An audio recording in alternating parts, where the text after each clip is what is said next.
Good afternoon, and thank you for joining us today. I would like to welcome you to FortneyScott's COVID-19 weekly briefing. These briefings are held every Monday and cover the latest topics and developments impacting the workplace with regard to COVID-19. This briefing will be recorded. Everyone who registered today will be registered for all future briefings. The weekly briefings will continue as long as circumstances develop with regard to COVID-19. I want to address some preliminary items before we start today's briefing. Currently, all listeners' phones are muted. At any point in time during the presentation, please feel free to submit a question in the GoToWebinar question box. We will try to answer all questions. Today's weekly briefing will address handling workers' mental health issues after COVID-19. The presenters include FortneyScott attorneys David Fortney and Nita Beecher, workplace HR consultant Yolanda Hunter, and guest panelist Joanne Irving, an expert on mental health issues in the workplace. I will now turn the program over to David Fortney to start our weekly briefing. Terrific. Thank you very much, and welcome everyone. We're so glad to have so many people joining us today. Reminder, and many of you have been with us before, if you have questions, put them in the chat box. We'll do our best to address those. So today's program, focusing on mental health and well-being in the workplace, is one that is really driven off so many questions and issues that we see, both in terms of the workforce as it's currently largely still outside the workplace, as well as the stressors in returning to the workplace, and a lot of permutations in between. So we're going to focus on that today, and particularly I want to thank in advance Dr. Irving, Joanne Irving, with us, founder of Insight to Action Advisory Group, and Nita will more formally introduce her a little further down the program. But I'm going to ask Nita and Yolanda and Joanne Irving to really lead that portion of the program. Let's take care of a couple of preliminaries. Next slide, please. We'll just a moment, brief mention of who we are, of course. I think most of you know. We're a law firm based in Washington, D.C., and we do focus on exactly what we're talking about today, which is workplace compliance matters, and particularly the federal agencies' laws and regulations covering the workplace. One other housekeeping matter and a legal notice on the next slide deals with, although we are largely talking about legal developments and requirements, the purpose of today is to provide you with updated information. It is not to provide you with legal advice. We would encourage you to consult either with your in-house counsel or with experienced employment counsel to make sure under your facts you understand how to comply with the legal developments. We work with many of you who are in attendance today on that, and we appreciate the privilege of doing that.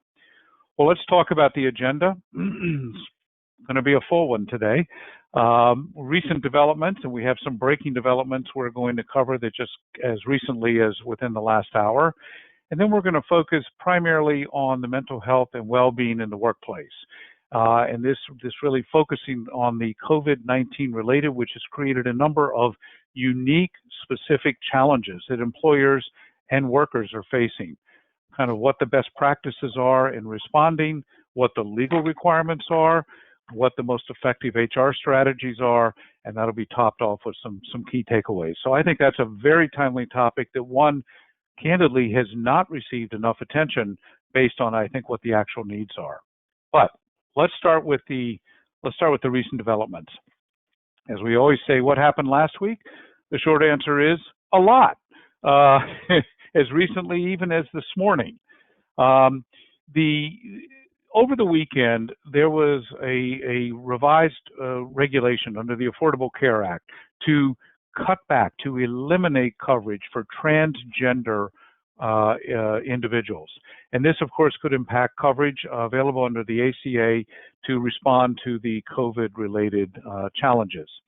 This morning, in what is frankly, a real blockbuster decision by a 6-3 ruling, the U.S. Supreme Court has stated that it is unlawful to discriminate in employment based on either sexual orientation or gender identity.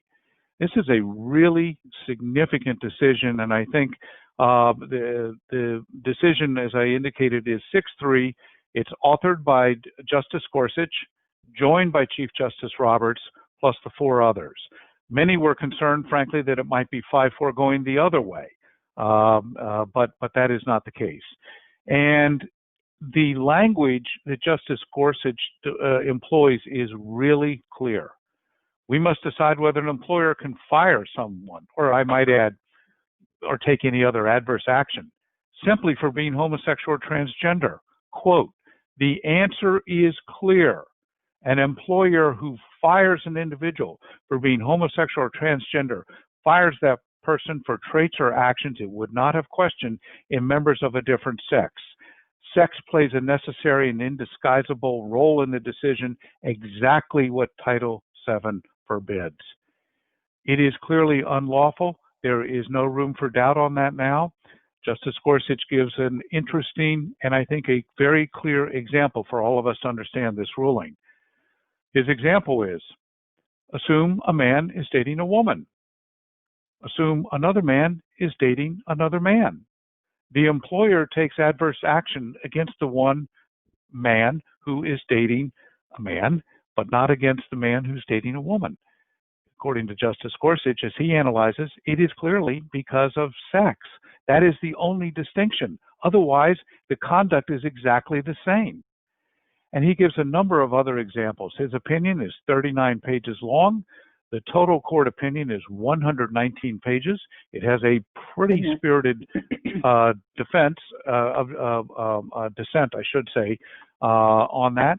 And this is something over the next couple of weeks is going to be parsed. But this literally came out about an hour ago, and is is likely to be the most significant decision by the court this term. So, Nita, anything you want to add on that? I was just going to say, and I know that Joanne has worked with the Human Rights Campaign, and I think, one, I'd like to just give them a quick shout out for they have done so much in this field. And if you think about it, I believe, David, up until today, 24-ish states allowed discrimination based on race, based on these very aspects. You could be fired for being gay. You could be fired for being transsexual. And so I think the enormity of this decision by this particular court cannot be underestimated, especially in the times we're living in. Well, and Justice Kennedy, who authored the recognition of gay marriage, of course, has retired from the court. And the question is whether that would be able to be continued by the newly constituted court, which includes 2 appointees by President Trump. And we have the answer. 6-3, the answer is yes, it does continue. So, all right, we're going to be spending more time on that in other developments, but that does have, I think, very significant and just part of the further revamping, rebooting of the social values and issues that our society is facing. Very significant decision. All right, well, let's talk a little bit about some of the hot spots and other issues. Hot spots and reopening challenges. The map, and this needs to, for employers in multi-jurisdictions, this needs to become a standard protocol. You need to be keeping abreast, depending on where your employees are, where you're operating, what is going on the ground. And what we can see is, and you can debate, are we entering a phase 2? Are we phase 1 flare-up? It doesn't really matter. There continue to be evolving hot spots. South Carolina, Texas, Oregon, Arizona is literally just about on fire in terms of COVID. We see different responses. In Houston, you have the mayor openly concerned that the city is about to be completely overrun. Yet under the protocols of that state, no city can put in, or no jurisdiction can put in a different, more protective standard than those that the governor imposes for statewide standards. In contrast, other jurisdictions allow, by county or other areas, different arrangements to be made. Oregon, for example, has begun to roll back some of the open standards that were there. Arizona is showing no signs of rolling back, and this represents the ongoing challenge of balancing the health concerns versus the economic. And David, I think you have your computer volume on as well as your headset. I think so. How about that? And cool. And the interesting thing, I believe, David, just a quick one. That's not me. Is that we've got employers need to take into account these hotspots as they look to open up.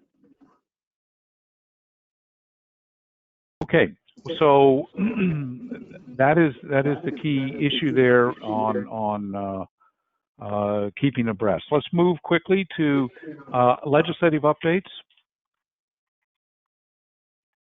PPP has been modified. It's more flexible. And I would ask everyone who's not speaking, put your phones on mute, your computers on mute. That will address the feedback problem. The Paycheck Protection Flexibility Program has been extended. We now have 24 weeks. The balance between what has to be used for paycheck versus operating costs, mortgages, leases, utilities, we now are given more flexibility. Initially, you had to use 75% for payroll.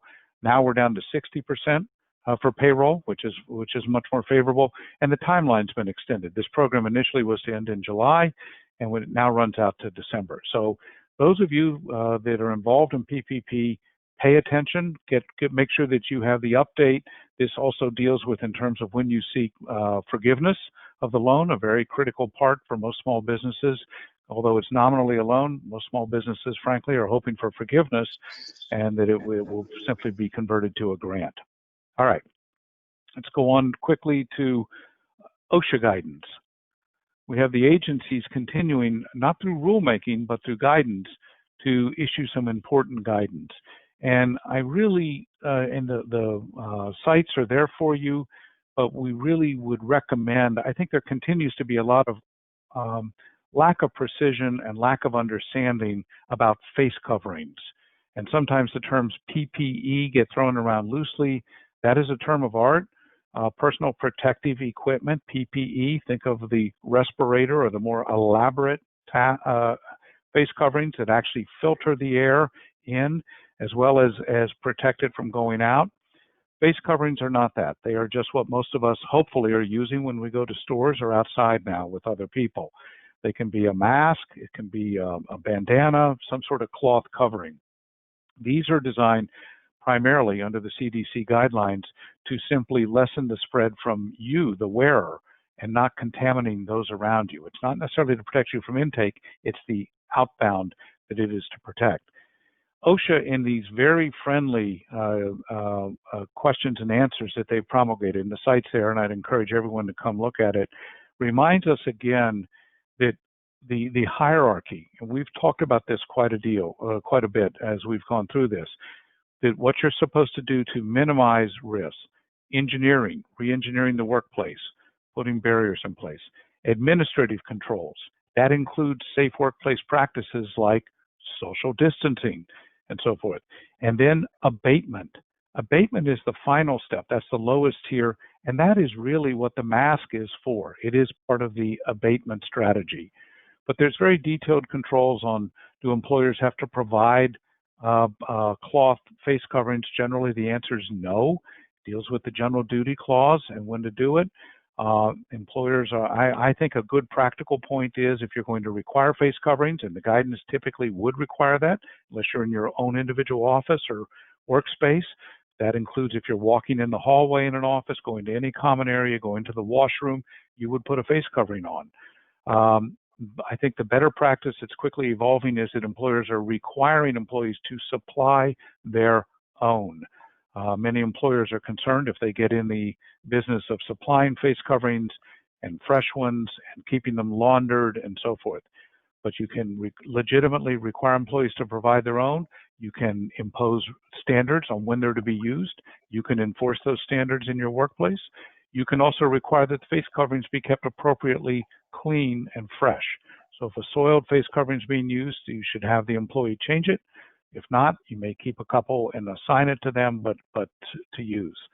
But there's a lot of information beyond what we have time for today. I just really want to highlight that the OSHA development is very significant on the face coverings, because as people are coming back to work, most situations, face coverings are going to be part of the new regime, what the new office looks like. Okay.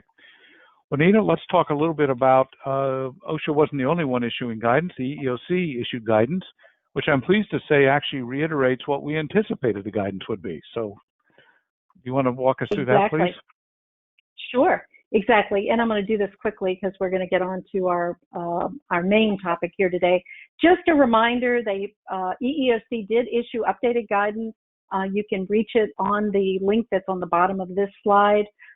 Basically, it's a reminder that you cannot exclude older workers who, just because they are more likely, they're more vulnerable to COVID, as long as they don't have it at this time, they pass whatever standards, whether it's a temperature check or other qualifications, you can't exclude them simply because they might get COVID.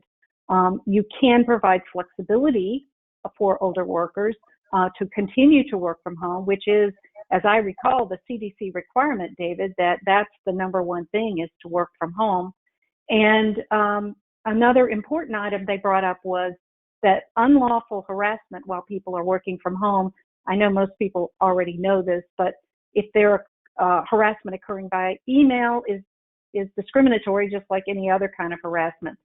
One thing that I think many of us already know, but it's a good reminder, that employees with high-risk family members are not entitled to have a reasonable accommodation under the ADA. However, EEOC has recommended, CDC has asked, that you be willing as an employer to provide temporary, don't even call it accommodation, a temporary work process whereby an employee can request it if they have people that are vulnerable. But it is not under the ADA, there is no automatic reasonable accommodation. And so, David, I think that's the end of our. Yeah, I think that's right. I'll let you lead the next session and more formally introduce Joanne for us. I just would note that even the benevolent, well-intended employers that want to protect those vulnerable employees and want to take action, say, why don't you stay at home? Just a flag that on its face is, and the EEOC has now confirmed, that is unlawful. There are ways of reaching that goal. We've talked about that in the past, but that is something you definitely should map out with your employment counsel on how to go about doing that. All right, Nita, would you please lead this really important discussion on mental health and well-being? I would be delighted, and I'm going to ask Joanne and Yolanda to open their microphones. But first, I'd really like to introduce Dr. Joanne Irving to you. She is and we may have to do this one at a time. We're getting some feedback here. She has a PhD in psychology from the University of Maryland, having graduated summa cum laude, very good, from Tufts.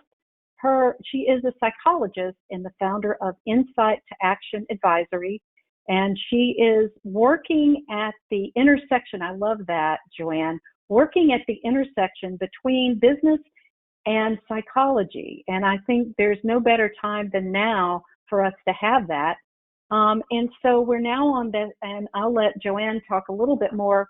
Much of what we're going to discuss today is around her work with business and how to deal with what we're going to call mental wellness, the well-being of your employees. But first, Yolanda, can you talk a little bit about what is going on, especially out of the pandemic? Sure. And Joanne, again, it's great to have you part of our discussion today. So looking at the chart in front of you, you can see, keywords: pandemic causes spike in anxiety and depression.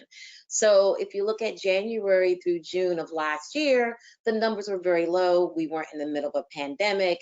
And now that we have been in the midst of a pandemic, if you look at the numbers of May 14th through the 19th of this year, the numbers have significantly increased for those individuals who have symptoms of anxiety or depressive disorder. And the key word here is spike, because when you indicate the word spike, that means these individuals already had a mental health condition and or illness. And this demonstrates how COVID-19 has even caused more of a negative impact upon that current condition. So it's important for employers to understand that this is bigger than what they may think. And it's important to not only understand it, but also how to be prepared to respond, to communicate to workers, and what can be done within the workplace to help bring about awareness with regards to mental health. I appreciate that, Yolanda. And if we could go to the next slide. We can go to the next slide, Valerie. Just a reminder, we've talked about this, and our next, we'll go into this in more in depth in just a minute with Joanne. Remember, the ADA and Section 503 require employers to provide reasonable accommodations to qualified individuals with disabilities. Clearly, mental health is covered as a disability, so those 1/3 of your population who have anxiety and depression have to be accommodated if they request it, assuming that they're qualified to do their job. Sometimes they can be so debilitated they cannot. Remember that when you do your reasonable accommodation, the employer, need to engage in an interactive process. One of the interesting things out of this pandemic is people are learning you can work from home, which had been a big controversy around this, whether or not reasonable accommodations, and so we can talk a little bit about that. But let's go to the next slide, Valerie, and let's talk about what, and basically mental well-being is really our topic. And I'm going to pass the baton to Joanne, if you would, to talk a little bit about how we deal with mental well-being as employers and workers after COVID. Right. Thank you so much. I'm so delighted to be here. So I think one thing to just think about is that there are the diagnosable mental illness, which requires the ADA accommodations, and there's sort of the legal requirements of it. And then there's the whole range of what we would probably call more mental well-being, which is the kind of worried well, if you will, the rest of us who may be having symptoms of anxiety or depression or lack of motivation. And so you want to think about these things as coming along a spectrum. I think the second thing is that, when we talk about best practices, there are no best practices. This is a situation where we are improvising and evolving as we go. As someone says, we're flying the airplane and building the airplane at the same time. And so I think it's important for employers to just be willing to make the decisions that they need to make now based on the information we have now, and recognize that, in 3 weeks, we might be in a different place in terms of our information and our understanding, and we may have to change them, and that's okay. I think that's a really important, Joanne, I think that's a really important point, is the reminder, especially around your your basic needs. Can you talk a little bit more about, when you talk about the 3 basic needs, that's not just people who have who are currently that 1/3, that's all of us, every single one. So you talk a little bit more about what that means. Right. So, recognizing that we have these kind of 3 basic needs to think about with respect to this pandemic will go a long way toward helping us, helping employers adjust to the situation and maintain their mental health. And so we can think of sort of that we have 3 basic needs here. One is to be useful. We want to make a contribution. We want to have meaningful work to do. So it's not always the best thing to say, oh, you have as much time in the world, just hang out and do whatever, because that can be demotivating and frankly depressing. So being useful and engaged in meaningful work. The second is that we need to feel connected. We're social creatures, and we need to be connected with our fellow human beings as best we can. And so Zoom and all of these other mediums have provided these opportunities for us, which is great. And so we need to connect with our family, our colleagues, and our friends. And then finally, we need to have boundaries. And there have been stuff that you've referenced around when do people work and when do people not work? And what are the expectations that employers have of their employees? And so you want to think about those having boundaries, although people might have different boundaries. So if you're a mom of toddlers, you know, for you, it might be great to be working at 10 o'clock in the evening because you want those babies in bed before you can concentrate. But nonetheless, you have to have boundaries where there's time when you can be with your family. So everyone has a different need for those boundaries, which is sort of that third point, which is that everybody's situation is different, whether it's your organization, whether it's your team, or whether it's the individuals within your organization. You have to be thinking about everyone's going to be different. So not only are we improvising and evolving, but one size doesn't fit all. Right.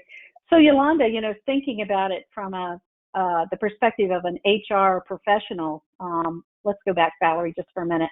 Can you talk a little bit about how you deal with these situations in the workplace, over and above, obviously, the reasonable accommodation, but just general dealing with these kinds of issues?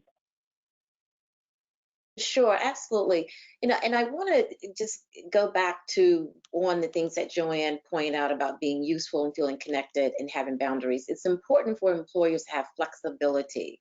Flexibility is a key with understanding the needs of your workers. And that's not even only just remotely, but that's also once workers come on site. There are going to be varying needs that they're going to have as well. I will tell you that with regards to, I know in my experience of working with individuals with staff, with several employees, we have always maintained a strong focus upon mental health and what that means to the workplace. And one of the key things is to make sure you always have an inclusive work culture that addresses and that is not afraid to address mental health and what it means in the workplace.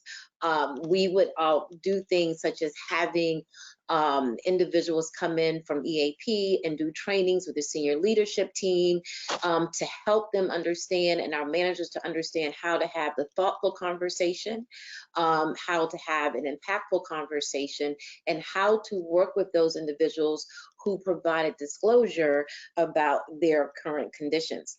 And we also were taught how to recognize the signs. And that's a very important key factor, recognizing the signs, because not every sign you may see, someone may be having all of a sudden poor performance, someone all of a sudden being disengaged and not present in the moment, mood changes. Sometimes those signs may not always be defined as someone having a mental health condition, but there are those signs that could indicate that there could be something going on. So that's the key to checking in and understanding how to have the thoughtful but careful conversation with your employees.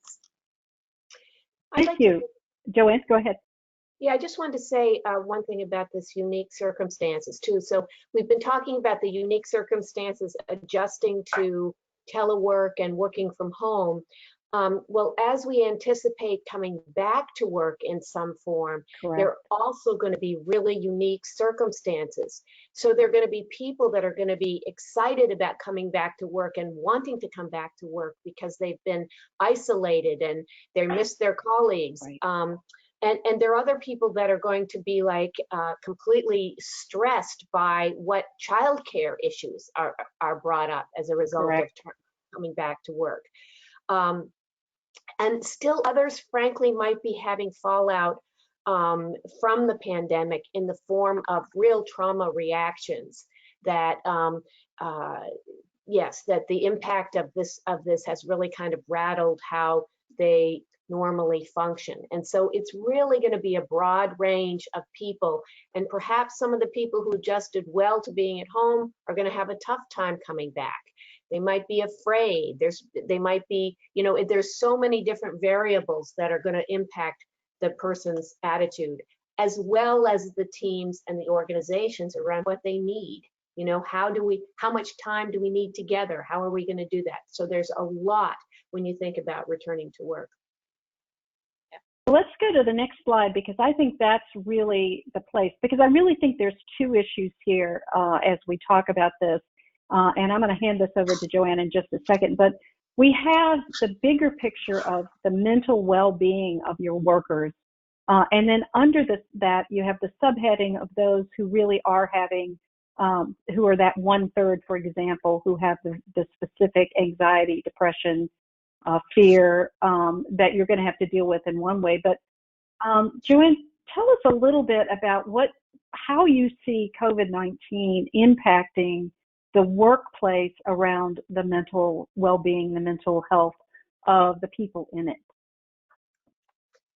Well, if I understand you right, I guess I would respond by saying, I keep saying over and over again, COVID is the great magnifier.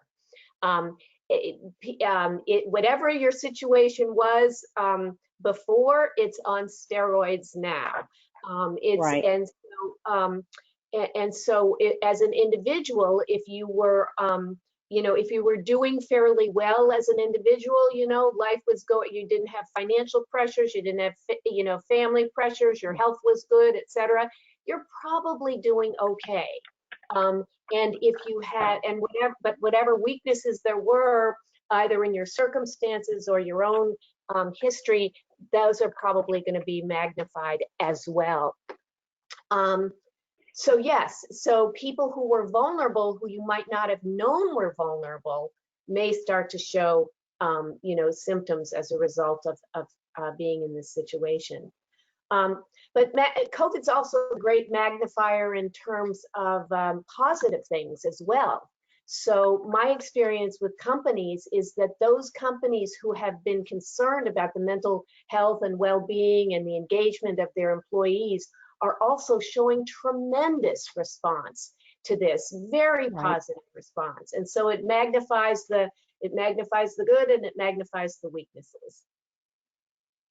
And I think that was, Yolanda, and I'm sure you've seen that as well in your experience, that these things occur where you have a good organization that is conscious of this, that they can step up and make things better for their employees. Absolutely. I will tell you in my experience that when you have a focus and you bring it to the forefront with just basically putting your leadership team at the beginning, demonstrating a conscious awareness, demonstrating an acceptance and understanding and inclusivity of your work culture, you find that people are more forthcoming with what their concerns are. They're more coming with regards to if they are experiencing some type of what would be considered mental well-being or mental health condition, because they feel that there is an understanding and there's an alignment of trust. And that is a key component. Leadership has to align with their workforce and have to establish a line of trust so that workers can feel confident about going to human resources and or their other managers to discuss these types of concerns that may be affecting them or even someone in their family, because and if that happens, then that's affecting them as well. Because the key here is that you want to be able to understand that people who have sometimes suffer some mental health condition, they most likely will have a larger problem with attendance, work productivity, and being able to stay focused within the workplace. So it affects the entire component. It affects job productivity. It affects performance. It has an effect upon the bottom line of the business.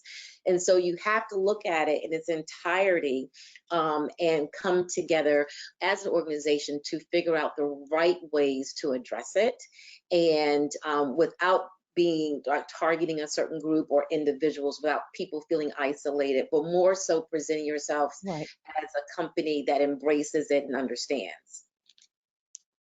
So Joanne, if you could expand a little bit on that. I think leadership, you've said to us, and I really like you to talk a little bit about the kind of leadership that's needed in order to create this mental well-being that we need in the workplace, especially now. Yes, so I do, when I think about, well, what is necessary for maintaining mental health and well-being in the workplace, I think there are two, the most important thing is to know that it begins with leadership. And so like everything, it all comes from the top in terms of attitude, in terms of allocation of resources, and in terms of programs, et cetera. So that's one important thing. And I think the other thing that we want to weave into this is that while we need leadership and while we need things coming from the organization, people also really need to talk. They really need to be able to be heard and listened to.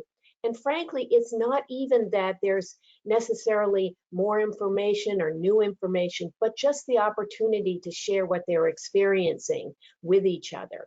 And I think those are the two essential elements. Yeah, so I Joanne? Think, yes, I'm sorry. Go ahead. Oh, no, I was just going to say, so do you think that now, because of COVID and people having, and we've also got a situation which we're going to talk about examples in just a minute, but do you think the listening is even more important now because people are dispersed and they're trying to come back in the workplace under sort of extremely stressful conditions for them? Well, I think I don't know if it's more than after being working from home for the first time. I think it's different. Well, that's true. I think it's different. And I think giving people an opportunity to talk about how things are different for them. But no, they need to, so the listening is they need to be able to share with each other. They need to feel like management is listening to them. They need to feel like leadership is listening to them. And it's the act of listening, it's yes, it's imparting information, but it's the act of showing up and allowing a person to express themselves. We talk about emotions and feelings. We talk about, if you name it, you tame it. In other words, just simply talking about stuff goes a long way to taking care of many of these issues. That's what people need, is to be heard. They don't need answers. They don't need to be told stuff. They need to be listened to. Right. And also, I think go ahead, Yolanda. Chime in on that point. You're exactly right, Joanne. And some of you might ask, okay, well, we have our remote workers and eventually we're going to have our on-site workers, and it still goes hand in hand. With your remote workers, as we've talked about on previous webinars, the importance of checking in with them to see how they're doing, to see what their needs are, letting them know, okay, you may not see them, but you know that they're there, because remote workers sometimes often feel if they're out of sight that they their dedication may be questioned. So they tend to work even harder, which adds on additional stress because they want to make sure that they are seen as being valued and committed to the work in a very challenging circumstance. And when you're on site, that doesn't eliminate the still to check in with your workers. And what I've always done as a good practice is I used to walk the floors with my staff, and I used to check in with them daily, not on the phone, but just walk around and just talk to them to see how they're doing. And it went further than what you could ever imagine because it was engaging, it developed trust, and they felt that leadership was concerned about their well-being.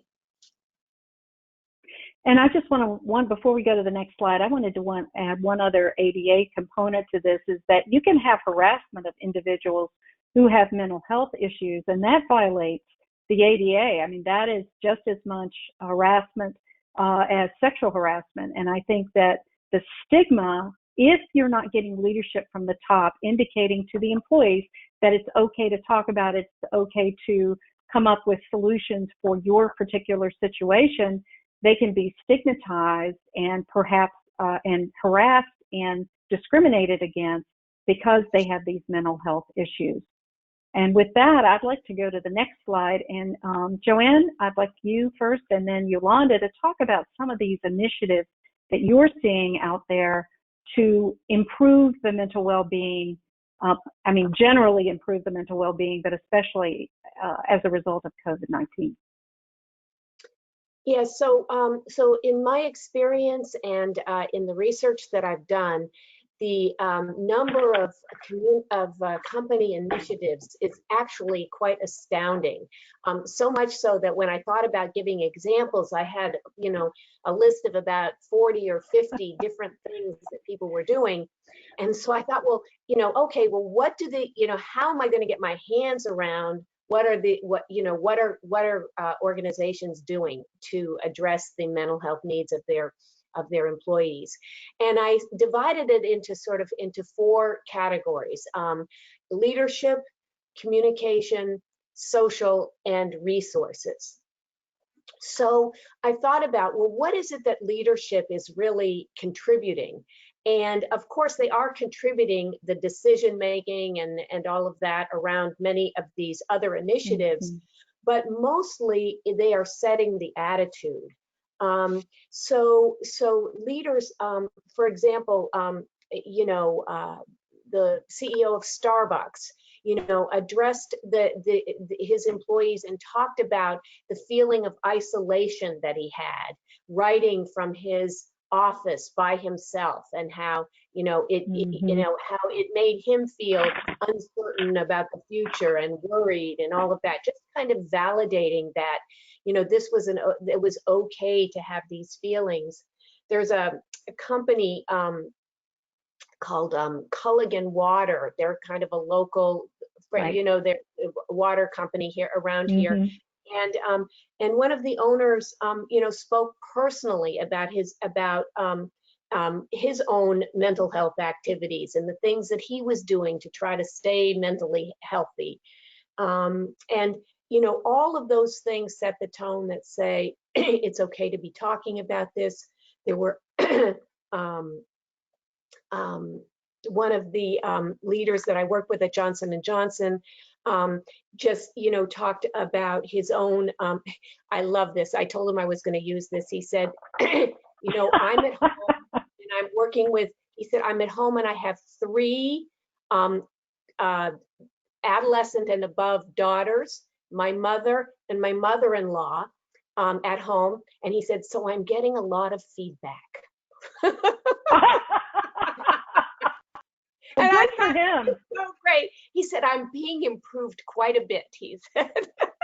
But I thought that was so great, because and now you got me too. I'm working, But anyway, so yeah, just kind of being really human and it's so sharing those kinds of things, doing their webinars, from their house with the dog barking in the background, right, and sometimes the kids interrupting. That really is very humanizing for at these big organizations. So yeah, so maybe I would just stop with leadership there, and maybe Yolanda, if you want to say something about leadership, like I said, I have probably 30 examples of things that leaders are doing. Yeah, I agree 100%. Leadership, it starts with the leadership. I know something useful that I implemented and did within entities that I've worked with is that we actually, during Mental Health Awareness Month, we actually initiated campaigns from the leadership.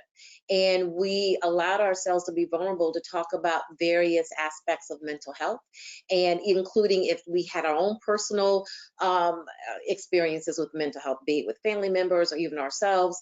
And so it was really something that was received very well. It allowed us to be viewed, I guess, as being human and not typically viewed as you're sitting there in the office behind the glass door. Right. You're out here, you're That's talking, very you're important. sharing, and that went so incredibly far. And so that it starts there, because when you have that working within your leadership and that sense of transparency, it kind of, you will hear the sigh of relief across your workforce, like, wow, Right. okay, I can engage, I can get support, and that's essential. Right. I wanted to say just two more things about leadership, if that's okay. Sure. One is that managers that I work with at a number of larger organizations just literally had meetings with their staff that were strictly check-ins. Right. They were non-business oriented. They were, and or other leaders I know, they just devote the first part of a meeting to that. Although I really like the separate meeting where it's just to check in, how you doing, what's going on, that kind of thing. And it was a separate meeting. And the other thing that associates at another company that I work with did is to actively encourage their people to take some time off. So because that message of telling them, you know what, don't be working all the time. Take some time off. It's important. Stay physically healthy because physical and mental are very much connected. And so encouraging their people to, exercise and eat well, that's, coming from their managers is very important. I think so as well. So with that in mind and communication being, crucial, do you want to talk, Joanne, first you and then maybe Yolanda, a little bit about how you do the communication, and just as a time check, we've got about 15 more minutes. So I do want to go through this, pretty in detail the next 10 minutes or so. So go ahead, Joanne. Yeah, so real quickly, I think communication is all about providing information, in all the ways that you think. So people are doing newsletters and webinars and podcasts and really providing a lot of resources for the dogs.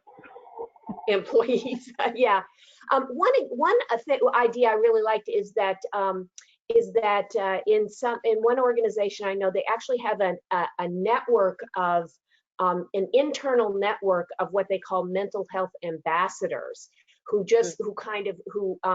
again are just that local person providing, here's all the resources that are available to you beyond the usual EAP, but also reminding them of EAP resources, all those things. But I think of it as giving information that employers can play a huge role in providing that information. I agree 100%. I agree 100%. And, I would echo exactly what Joanne said. I mean, it's all about the right communication, having the resources available, having the materials accessible in all forms for your workers. And there are a lot of companies out here who have really taken this head on. There's a huge company that has a wellness team of 10. And and they are called the wellness team. And that wellness team is aligned to address nothing but mental well-being issues and concerns. And they are that front line of individuals for workers to go to. And so they are actually the leaders in this particular organization that addresses the mental well-being concerns and issues, and rolls out the programs as they see appropriate for their workers. And just a reminder to everybody on here who's a federal contractor, Section 503 requires that you ask your employees if they are an individual with a disability. You have to ask it as an applicant, and then you ask it again once they become employees. You have to ask it often. But as part of that, if employees don't feel that you take all of this seriously, you are not going to get truthful answers, or they're not going to reveal any kind of disability, especially around mental health, to people they don't think are going to take it seriously and try to help them. So I think all of these things tie back into your obligations under the ADA and Section 503 as well. And so, Joanne, your social connection, I think, more important than ever. We've discovered that we are social creatures. We are social creatures, and that's one of the biggest losses from due to working from home. And so I've just to read a few of on my list of things that I just was kind of tickled by as I thought about the clients that I've worked with, other things is that the classic holding of the Zoom, because we're not hanging out with each other. We're not going to, happy hour. And so of course they're having the happy hours, and they did things from, themed Zoom happy hours, lip syncing battles, and, Disney and Halloween and all of this. One costumes, right? And it's kind of a BYOB thing, Another company actually encouraged people. They started a virtual book group, a book club. Oh, wow, awesome. And offering courses through LinkedIn. Another organization that I actually belong to has a movie night, and everyone watches the movie on their own, but then on Monday nights, everybody gets together and talks about the movie. So I thought that was cool. I thought the other thing that was important in all of this, just one more thing. They have one company also has this challenge. Like every week they have a who can walk the most steps challenge, kind of, just to sort of keep people engaged and with each other. So one of my managers at J&J created, this is a little different kind of a social thing, but he had sort of office hours, like a time when he said, you know what, I'm going to be on Zoom, I'm going to be hanging out in my office. If you want to come by and see me, just come by and see me, because we don't have that drop-in opportunity that right. we have when we're in the offices, just kind of, casually. And then finally, I think socially, creating opportunities for employees to share with each other kind of some of their stories, ideas, that like inviting people to come up with ideas, that it's not all coming from management to employees, but asking employees, well, what good ideas have you had, and can we get together and share what's the best, what are the best ideas for, entertaining a 6-year-old, and that may seem like a small thing, but it's huge if you're all by yourself with that 6-year-old, and in terms of mental health. So it's social, all the opportunities that we just take for granted when we're at work. Companies have found ways to create those things, and because it's all about creating connection. And Yolanda, I know you have a big connection in the HR world in addition to what you've done yourself. What are some of the ones besides? Those are great, by the way, Joanne. I love those. You got any you want to share, Yolanda? One of my colleagues said they had a pet day because practically everyone on their staff had pets. So what they did was they had everyone submit pictures of their pets doing something within their home offices. And then they had their graphics person put together an entire PowerPoint presentation with music. And then they showed this entire presentation of everyone's pets and the funny things they were doing. And everyone thought it was a complete riot. It was hilarious. They thought it was great, but it allowed them to connect with each other and have a good personal interaction with each other. And they said it was great. Another one shared with me that they didn't know, but they have on their staff who's a trained chef. And so they asked, could they actually do cooking classes online with whoever was interested. And they have about over 40 participants where they do these bi-weekly cooking classes on a bi-weekly basis. And they said it's just great. Awesome. So they're having, I think companies are really embracing where we are right now. And a good thing about this is that they are engaging workers to be creative and contribute to ideas of how to stay connected. And I think it's working out really successfully for them. I think that's great. I think we're ready. I'm going to have you talk about, let's do resources quickly, Joanne. I know we've got, that's different from the list we have of resources. So you want to go over that and then we'll. Right. And all I was saying is this is an example of the things that companies are doing, which is to provide resources for their people, either in the form of information or whatever. One company, though, I was really amazed by, they actually offered one-on-one health coaching. so that people didn't have to, it's how we don't wow. talk about executive therapy. We do executive coaching. And so because coaching is more palatable to people. So putting things in terms of coaching opportunities, people will sometimes feel more comfortable coming forward to share that. And I thought that was particular, but it's all those kinds of building on the things that we've talked about before. But just to highlight that companies are providing specific resources in terms of what they can do, EAPs and information and newsletters and all that stuff.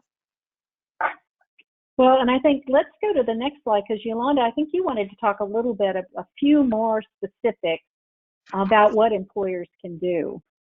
Yeah, and for the sake of time, I'll go through this a little quickly, but basically it all boils down to a couple of things. One, prioritizing mental health awareness within your work culture, within the workforce, and also aligning your benefits to also demonstrate that. And the time to do that is, of course, in that all-time open enrollment season while you're preparing for open enrollment. That is the time to start looking at your benefit structure. You can potentially, for example, treating your out-of-network behavioral services as in-network, so employees can pay the same thing no matter where they go. Because what you don't want to find yourself doing is putting a challenge to workers to gain services based upon certain parameters within their insurances that can potentially be negotiated as you're gearing up for open enrollment, because you want to allow for as much access as possible.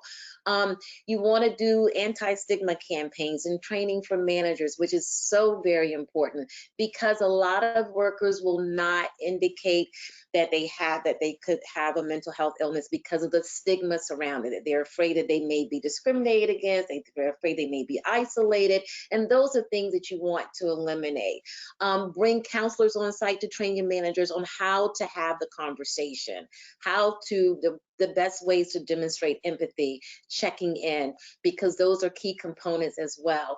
And then evaluate your benefit plans, work with your plan administrators to lower your co-insurance amounts, to allow for a better fit for mental health services. I mean, all of those things combined can really help, because you want your workers to have access, and you want them to not have the challenges of getting access so that they can have the services that they need. I appreciate that. So Joanne, we're going to go to the next slide, and these are wonderful resources that you provided. If you just talk through them quickly, then we'll go to the takeaways. So these are just ones that you've provided, and I think these are all very effective. Yeah, I just think for employers, this workplace strategies for mentalhealth.com, that is provided. It's an initiative of Canada Life, but the number of free resources on this website for employers who are interested in mental health in the workplace, it's just tremendous. And so I just thought that people would want to go and just explore around it. And then these other resources are more for individuals. So they're things like, how to manage anxiety, how to determine if you have real clinical depression, all those types of things would be the thing that I said for individuals. So I just encourage anybody interested to click on those and check them out. And so we are now ready for the takeaways, because we're about 3 minutes away from the end, and we don't want to. So I think, Joanne, you want to walk us through the takeaways, and Yolanda, you can provide commentary there? Well, I think the first is that mental health and mental well-being is no longer an optional consideration for organizations. I think that it's really this whole COVID thing, while clearly a physical challenge, has brought to the fore how important mental health and well-being is to all organizations. I think the second thing is that, like we said, that leadership and the attitude of leadership around this stuff is essential. That will really determine if the leadership's attitudes are right, then they can get the resources that they need, and you'll be much better off. Yolanda, do you want to say something about the inclusive work? Absolutely. Okay. you have to be committed to developing an inclusive work culture, have to be committed to understanding the effect and understanding that there could be many workers within your workforce who potentially may have some mental health or mental well-being conditions that they're just afraid to address. So don't be afraid to have the conversation. Do not be afraid to develop campaigns that will bring about awareness, and as well as the right communications and resources in place to help workers understand that they have support. Be mindful of language that is used within the workforce that could potentially be viewed as a stigma and or discriminatory and basically hurtful for those who may have a condition and then they're afraid to speak out. So you want to be able to look at those things. You want to be able to recognize the signs, and you want to be able to bring, because I can say as an HR professional, we're not the trained psychologists, but you want to rely upon your services such as EAP, which I have seen an incredible spike in usage right now. But you want to rely upon those services to help you with establishing the right communication plans on how to approach these issues within your workplace. And Joanne, I'm going to let you take the last one because I think it's the most important, that everybody has unique needs. Mm-hmm. Yeah, I just think it's, we can't say it. It's one of those things that we give lip service to a lot. We kind of, oh yeah, that makes sense. But the truth is, we really have to think. Each organization has to think, about what their specific needs are. They need to know that each team is going to have different needs, and that each individual is going to have a different situation. And so, yeah, there's just. It's easy to say, it seems kind of obvious, and yet easy to forget too. So I think especially with mental health issues, it's important to remember. Well, thank you. And David, I'm going to pass the baton back to you. Thank you, Yolanda. Thank you, Joanne. I can't thank you enough. Uh-oh. Oh, is he muted? Is he muted? Sorry, got to take myself off mute. Thank you. So I want to thank all three of you, and particularly Joanne, for joining us today. This was fabulous, and I learned a lot. And I know that we had so many folks with us today, they did too. So next week, folks, June 22nd, we're back. Join us, because there will continue to be a lot of developments, and we will bring them all to you. So Valerie, you want to give the closeout instructions, please? Yes, we would like to thank you for joining us. As a reminder, you may view the previous weekly briefings on our website at www.FortneyScott.com, and all registrants from today have been registered for future weekly briefings. Be on the lookout for additional updates, which will be sent via email. Later today, you will receive a survey requesting feedback for today's presentation. You are able to submit suggestions for future topics through the survey. Our next briefing will be on June 22nd. Thank you in advance for completing the survey, and of course, if you have any questions, you may submit them via email to info@FortneyScott.com. Great. Thank you very much. Bye-bye, everyone. Thank you. Bye-bye.